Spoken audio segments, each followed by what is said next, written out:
Dosar Chhoura माँ Gayatri recording studio Patabai music by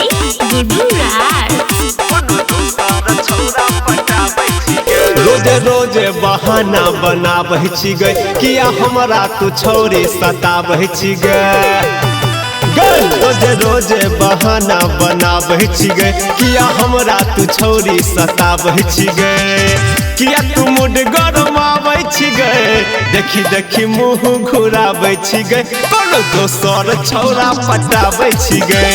देखी देखी मुँह घुराबै छी गे कोनो दोसर छौरा पटाबै छी गे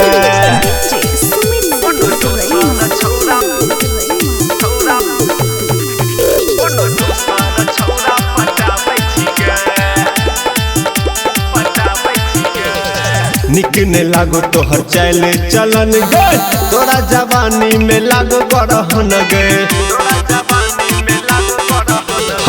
निक ने लागो तोहर चले चलन गे तोरा जवानी में लागो गरहन गे किया गुमान देखाबै छी गे देखी देखी मुँह घुराबै छी गे कोनो दोसर छौरा पटाबै छी गे देखी देखी मुँह घुराबै छी गे कोनो दोसर छौरा पटाबै छी गे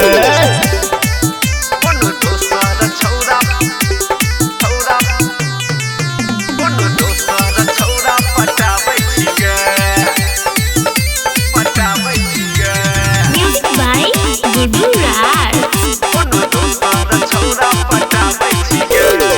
सोलह बरस में तू खेले छ खेला हमरा ने छोरी चढ़ेला तोरी तल्ला